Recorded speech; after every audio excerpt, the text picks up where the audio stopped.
right. So what do you do if you want to get access to your 401k or your pension, but you're still working?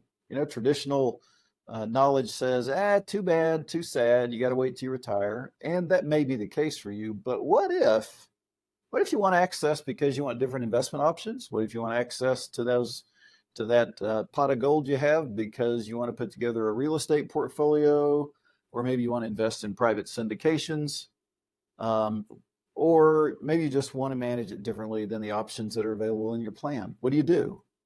So in today's episode, I'm going to introduce you guys to an attorney who may have a solution for you. He's really discovered a way that can open up maybe that trunk of your pot of gold a little bit earlier than what you maybe think it is. So Marcus Foote is joining us. He has a family law practice in Baton Rouge, Louisiana. So thanks for joining us, man. Let's just kind of skip to the bottom line for folks and not kind of drag it out. And then we'll come back and we'll work our way through the details. So I guess in general, what we've figured out is a way to access or get access to qualified funds, which would be 401ks, 403bs, profit sharing plans, pension plans, mostly corporate plans, company plans governed by RISTA.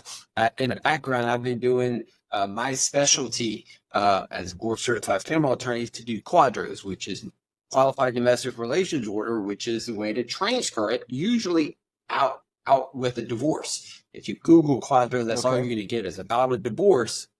And because I've been doing that as a specialty for 20 years, about 8 years ago, I figured out that the word divorce was not there. So it allowed me a way of accessing or triggering the federal statute by having these certain types of interspousal agreements. And then we just started doing it in Louisiana. We did it in Texas. We did it for 2 or 3 years. And bottom line is we were to now do them all across the nation. But again, it's basically to get access where you couldn't otherwise get it. Yeah, so in essence, you're doing the same thing that somebody would do in a divorce, but you're doing it's accessible for all kinds of reasons other than divorce, right? So correct. What are the most common reasons? Go ahead. Go ahead. I'm sorry. Well, I'll just say this for happily married people. It is basically allowing what people misconstrue is they think that a divorce is what triggers the ability to do a qualified domestic relations order, but it's not. It's the property settlement that usually is related to the divorce. So we just simply kind of came up with knowing how spouses can contract between each other. We started doing, coming up with certain types of agreements that can, between spouses, as legally binding, that can trigger being able to do a quadro, which means it allows it to get access to the funds to transfer to your spouse. Well, when one of our CFPs introduced me to your website and the concepts that you talk about, it just, my financial planner brain just started going on hyperspeed of all the different ways that you could use this in really helping people in a great way to unlock funds that are kind of in this locked trunk. But what are some of the most common reasons that your clients are coming to you and they want to do this? What are the top 3 or 4 reasons that you see that people are doing this? I would say probably the most common is to be able to diversify their 401k. They're inside of a plan that has only a certain number of options. So I would say just getting access for that's probably the number one. I would say the number 2 reason is to put it in alternative investments. With the stock market going up and down, some people like doing alternative investments. I remember one person using their 401k and moving it to a self-directed IRA and bought a restaurant. Now, maybe that's a good idea. Maybe that's a bad idea. I'm not in the restaurant business, but you couldn't get that type of dynamic inside of your 401k. And so if they believe that could be a better moneymaker than, buying another share of stock, that's useful. Yeah. The other one, I would say probably one of the most used is it allows you to roll the funds down to a spouse that might be significantly younger. Say, for example, the person is 69 years old and they're married to a 60-year-old. Well, they're going to be paying RMDs in 2.5 years? So if you can actually move $1 million 401k down to your 60-year-old spouse, you're delaying the RMDs for like 9 years. And you can do the math on that. Yeah. And depending on the amount, you're not going to do that for 100,000, but for $1 million, that's a significant savings. We actually got hired by a couple of clients, and what they did was, one little known thing is you don't actually pay the 10% early withdrawal penalty. You know, you have a 401k. If you take your money out before you're 59 and a half, you'd be paying the 10% penalty. Divorce attorneys have been using this federal exemption for years and years and years.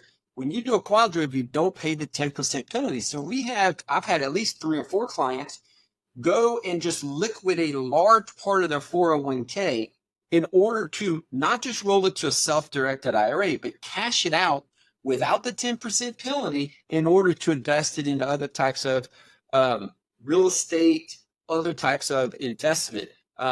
We had one that would do it in these oil leases and then take a tax, deduction. I mean, there are a lot of complicated type stuff, but it allows it to get access at a lower tax rate and without the 10% penalty. If you have a $500,000, you want to get access to it, you would do a $500,000 Quadro, but you might only then convert a couple of $100,000. You can actually liquidate. So if you have a $500,000 Quadro, you can say, hey, roll $400 to my IRA or my spouse's IRA and liquidate $100. And I've seen people use that to pay for the cost of the Roth conversions, where you can do a hybrid of partial rollover and a partial liquidation. Marcus, are there limitations on the dollar amounts that can be done, on the age at which this can be done? Are there any kind of limitations people need to be aware of? Specific limitations would be the type of plan would be the only limitation. You can do it at any age. When it talks about amounts, you can do it at any amounts. Now, obviously, whether it's justified, if you're talking about a $75,000 or $50,000, it's not worth it. You can do it low. You can do some other mechanism. By and large, you can do any amount. We have seen that I would say the minimum would probably be close to 150 to 200,000.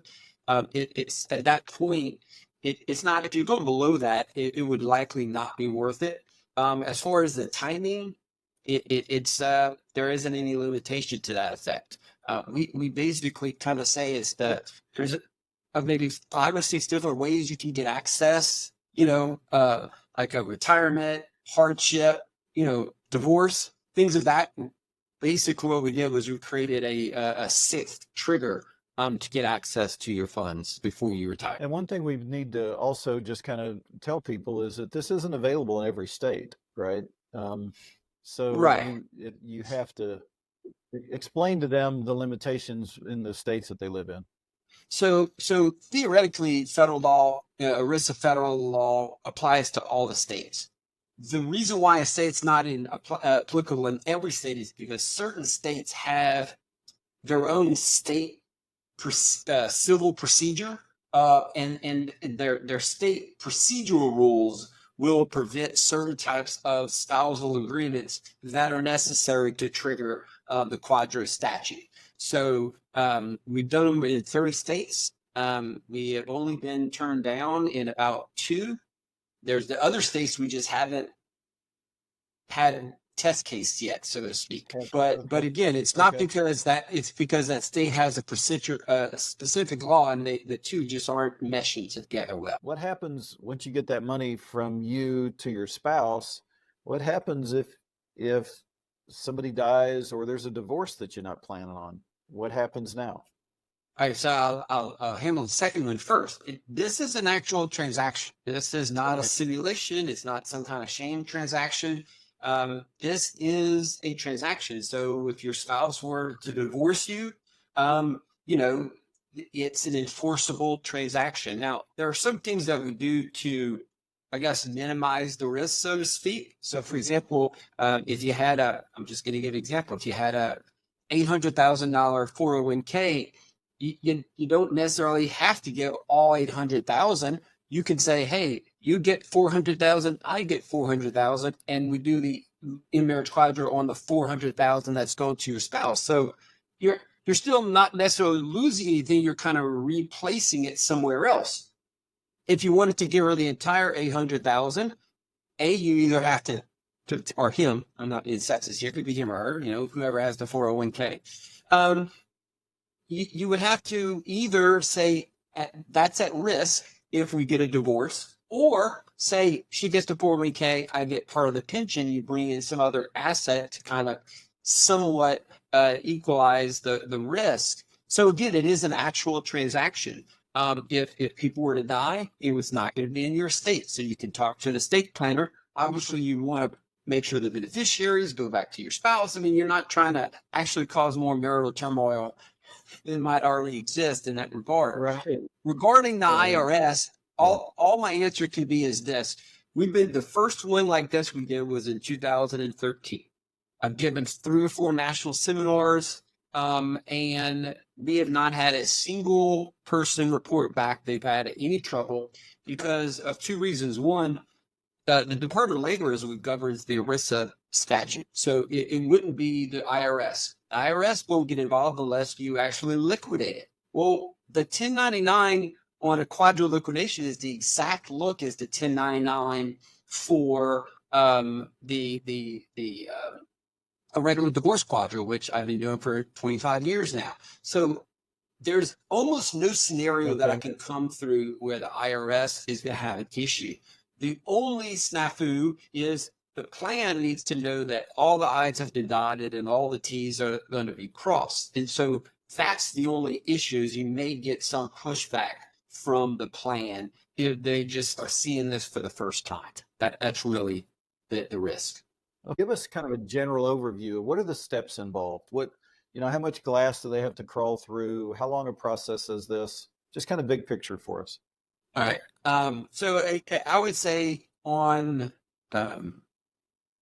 process itself, I would say depending on the state, will take anywhere from 2.5 months being the fastest that I've seen to maybe 4 months if you're in some of the states that don't go so fast, I guess. As far as what you would do if you were interested, for example, if you had a client and we would send you our 2-page client information that just gives names, addresses, ages, dates of marriage, things of that sort. Nothing too specific, and a copy of the 401k or whatever the plan statement is, so that we can see that it's a qualified plan. Right? It can be a non-qualified plan. There are certain types of 403bs that make it hiccups here and there. So you get that information. We would do free consultations once they would hire us. So I guess that's where your question starts. Once they would hire us, we do a Zoom, usually within the first week or 2. We have a network of attorneys, because I'm not licensed in 50 states or 30 states. So we have a network of attorneys that we've built up over the years. We set up a 3-week conference, talk about what the potential risks are. We talk about how much they want to transfer. We talk about any other questions that they may have. We try to give them the documents. And what we're doing is we're creating an interspousal agreement that's specific to that state. Once the interspousal agreement is signed, we file it into court to enforce that agreement. Because remember, they don't have a pending divorce petition at this point. So those names are presumably not in the suit. And this actually gets filed and voided, signed, and signed off on by a judge. Once the judge signs it, assume the judge signs it, we would then send it to the plan, literally just like it was a regular divorce quadro. We changed some of the language and retrofit what a regular quadro would look like. And then the plan qualifies it in the same process as a regular divorce quadro. And then once we get the qualification letter back, theoretically my job and the local attorney's job is over, right? Because what they would do with it, with their money, whether it's a financial advisor or they're doing it on their own, I'm not giving them financial advice. I'm kind of moving it from one bucket of money to the other bucket of money legally. And then, they handle the financial planning themselves. So Marcus, thank you so much for taking the time to join me today. I hope people reach out. I know that we've educated you. You came in and you educated our staff as CFPs, and it's top of mind for them, and they're looking for opportunities as the months go by to where we can help clients more by sending them to you. So thank you for kind of sharing the info. As always, guys, we don't sell financial products. We don't want to manage your investments. We only want to provide advice that helps you make the best possible decision. Have a great rest of your week, and God bless.